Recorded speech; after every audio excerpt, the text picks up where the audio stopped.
Are there specific things from the classic version that was released in the 80s that you either wanted to make sure were included in this version or not included in this version?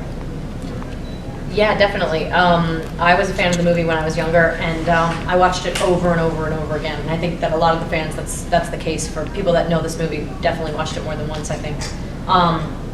And there were certain things that stuck with me, and when we were filming, there were like 3 specific things that were very important that I thought stay in there. And Scott did an amazing job of writing this one and kind of keeping those elements. And I didn't watch the movie again the original movie until 3 days before we started filming.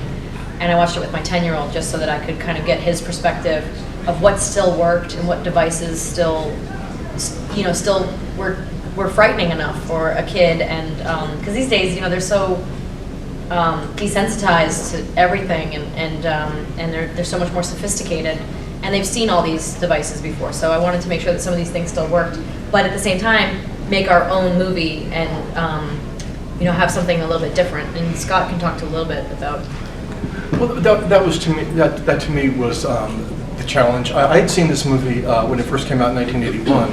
But I really didn't get an education until I met Paula and Melissa of what a cult following this movie had. So I wanted to honor the original and certainly honor the basic story, which just worked. But really to take the element of suspense and bring it, give it much more of a modern, suspenseful sheen for, quite frankly, an audience that's just much savvier than they were in 1981, and to also give some real thought. Not to give anything away, and we won't, but who the watcher is and what they want, and how those twists and turns unfold until you get that story, and it unfolds in an organic and at the same time scary way. Our story is much more a ghost story than sci-fi. Alien sci-fi. Okay. So it's got a different twist to it, without, like I said, giving stuff away. But it is. There are many things that we pay homage to that were important, including shooting in the UK. The original book takes place in New England, but the movie was in the UK, so we thought, ooh, that could be fun. Let's keep it there. And better tax credits. Yes. So I'm a big fan of the original, and I know, Melissa, you just said there's 3 things that were really important to you. I don't know if you could speak to those, or if maybe each of you could say something that you really enjoyed about the original film. I don't think it'll ruin it to say. I mean, I said in the panel that the pond scene with Jan falling in the pond and Mrs. Aylwood doing what she's got to do with a stick, that was important, and that's in there. And that was the hardest location to find, was a We only found it pond like near 3 the days. tree. Yeah. We actually had to dig out the pond. Well, because with a tree, because what's not in the original is that a tree is really important, which is actually, the tree is in the book as well. Right, because the tree is the whole portal for the sci-fi bit in the book, but the tree in this is very important. So the tree was more important than the pond. So it was a matter of like, if we can't find a pond near a tree, do we create a tree? Do we dig a pond? We actually ended up finding someone had filmed there before and dug some sort of. What was the movie there? There was some Submarine movie. But they dug this little hole, so we just made it deeper and had to line it. The actress had to fall in it, so it had to be and safe. make it murky. And it kept, every day it would like lose water, so every day we'd have to fill it up again. And there's this poor young man named Fletch, and he's out there with a shovel, just like shoveling the So stuff out. filthy, yeah. But that was really important, and it was really hard to find. It was a hard location to shoot in, but but that was important. Also, and then, when Karen appears in the funhouse mirrors, we have a different take. it's not, it's a little different. And mirrors, as in the original, how they portend upcoming unhappiness. That's still very much in. The cracked mirrors, and Your antagonist is different, though. And a little bit, yeah. But then, but the other thing would be Narek. Narek is there. Narek is not a dog, but Narek is a part of it, and that's it. I mean, you can't have a movie without Narek. So. We do have dogs, but it's not it.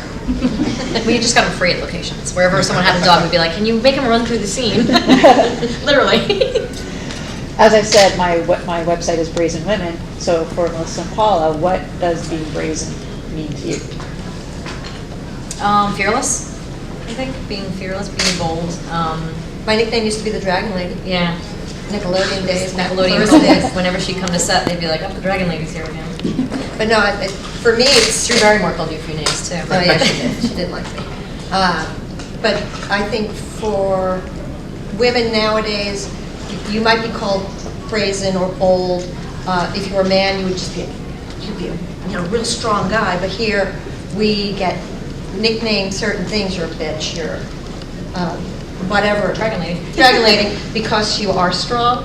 And She would come to set on Clarissa and protect me as far as you can't pluck her eyebrows. She's 14. You're not plucking her eyebrows. You're not putting that lipstick all over her face. You're not, Well, it was mostly overtime and basically. Well, we filmed in Orlando before there were like child labor There were no laws there, laws. so.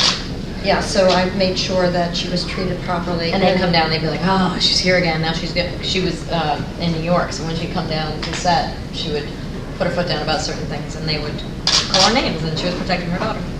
Being Mama Bear. I am Mama Bear, always will be, even on this. Unless she's my producer. By the way, Jessica Dwyer with Fangirl Magazine. In regards to Mrs. I'm always saying her name wrong. Aylwood. I always want to say Ayleswood. Yeah. I don't know why. But in casting her, because Betty Davis was so iconic, can you talk about? Did you immediately want to get Anjelica Huston because That was on her. That was her wish list of cast, and she comes up with these things usually before there's even a script written. She's like, I want this one and this one. And this one. I have an We're actually outline. working on a movie. I'm working on an We're working outline. on a movie for January. She's already got the whole cast, and I'm like, okay, slow down. But that was at the top of her wish list, and of course we started there and put the ask out, and Anjelica responded. So it was amazing to be able to get her. fantastic? Yeah. She was the only American that we had actually considered as well, because the role is British, more or less. And Yeah, she said no. There was a list. The next 3 women were British. we're all British.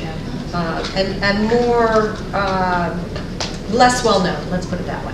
So this was wonderful, a feather in Melissa's cap to be able to direct an Academy Award winner. It's like, I was terrified. Amazing.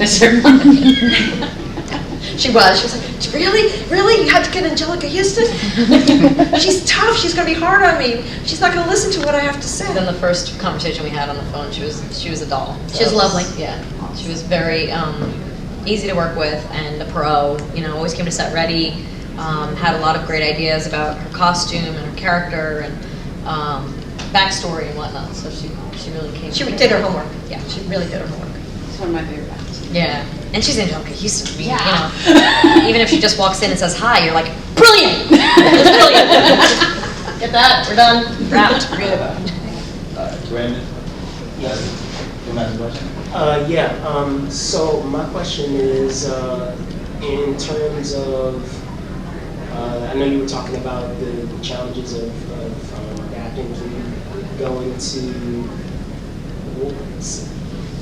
the struggles of having the budgetary restrictions and what type of instances where you wanted to have something and perhaps you had to kind of like rearrange it in a way. Well, I for one wanted a lot of like Steadicam, I wanted a lot of toys. Yeah. I wanted the crane, and I wanted the drone, and I wanted the Steadicam. We actually carried a Steadicam with us on the truck, but we were only allowed to use it for a certain amount of hours. So we had to strategically plan that throughout the shoot. So those were constant things, and then I know there was budgetary. There was a lot of special effects. So Andrew can talk a little bit about that. Yeah, they shot a lot. Mentioned in the panel, everything was daytime, and we had to turn it into nighttime. So there's probably easily 40% of the film was changed to nighttime, which included a lot of sky replacement and recoloring of everything. It has a really cool look to it. Looks very fantasy-like, which is kind of nice. Well, also we go to another world in this version. There were numerous different color stages of this movie. So there's the... And you should all know that we had this done before Stranger Things, just saying. Yeah, people kept saying, you should see the show Stranger Things. I'm like, what are you talking about? And then I got home, I watched it, I went, damn it. Yeah, I think I emailed you. Yeah, you did. I did even during the production. During the production, and I was like, what? I'll have to watch it when I get back. Way before Stranger Things. So it's crazy. But we, so we go into this other world, and we did the world that they're in, the modern day, the present day, is, well, a lot of it was day for night, so a lot of that is black magic lenses and or filters, and then we kept it pretty like warm. Yeah. And then with we go back to what, the 1600s? What is it?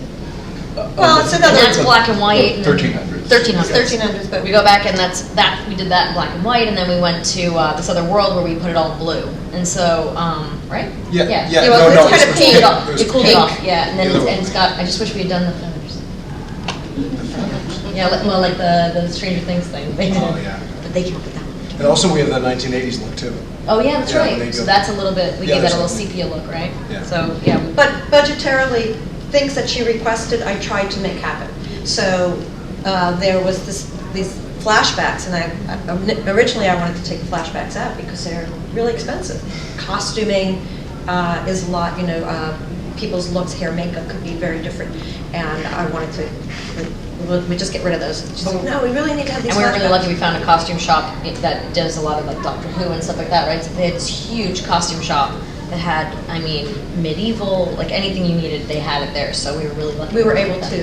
Then I was able to. We were able to go to the Give her what she 80s and the 1300s and like jump around. So When you look at this movie and you think about the budget, which was very little, and it easily looks like a 3 times huge, more huge. than what we spent. Yeah. Thank you. So the original movie is sort of famous for having struggles with figuring out the ending and being released and pulled back and all that. Did you guys struggle trying to figure out how the last third of this movie, or did you not figure it all out? He had it all figured out. Well, that was a work in progress. I was aware that there were alternate endings, and that the original movie had a bit of a sci-fi element that sort of seemed to drop in. It was a matter of backtracking, and without giving anything away. Really, for me, the issue became figuring out in our new version for a modern audience that very, very savvy, who the watcher was and what they wanted, and if and what they had done or not done. And to me, that was really where, when you land somewhere, you have to figure out. I mean, I remember very early on in my career having a meeting with John Simpson, no longer with us, Simpson Bruckheimer, and he said to me when I was still in film school, there's no such thing as an Act 3 problem, only Act 1 and Act 2. So it really was a matter of sort of landing on, a group effort, landing on who the watcher was, why it was going to be scary for an audience today, and then going back and sort of leading up to that. That was. From the books to the movies, would you guys say that you drew a lot from them, or are you guys trying to move kind of away from the sci-fi element into more of like the horror type genre? I'll let you answer that first. I think it's, as Paula said here in the press, this is much more of a ghost story, a gothic story through and through. And the original had much more of some sci-fi elements, whereas this, I wanted to speak for myself. I wanted to stay very true to what this was. You're inviting an audience into a scary movie. So this is going to be a scary gothic movie with these parameters, and you try to stay true to that, and yet make it fresh and original.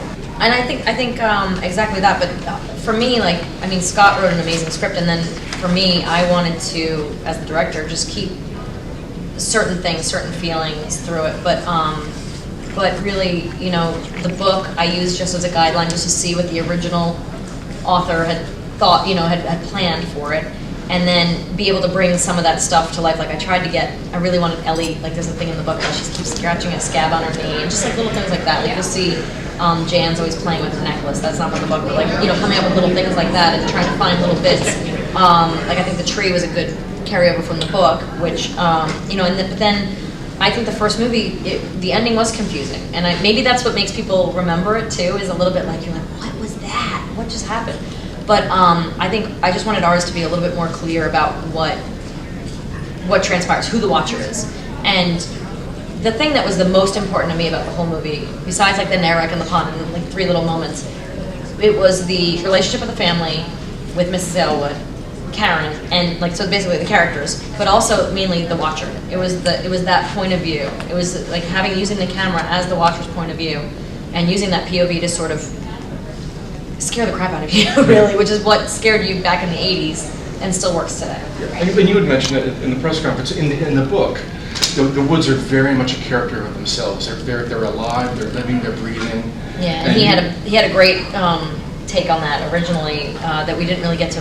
I mean, it's in there, it's in the script, it's like woven through it, but it's not necessarily spelled out the way you had originally intended with the language of flowers, which is like a thing that you found, like a real... Yeah, in medieval times there used to be a language of the flowers, and people would leave coded messages, and they would use different types of flowers and offshoots of flowers, and I tried to use that. It ended up being, I think, a little too Byzantine or a little too much. Yeah, but it was so fun, and I kept that with me, the fact that he had intentionally, like, had intended that, and so it's, I mean, you can kind of feel it a little bit through the movie, I think. Like, there's parts where Anjelica's throwing the flowers out, and then the flowers are floating in the sky, and like this whole, so try to tie that in a little bit.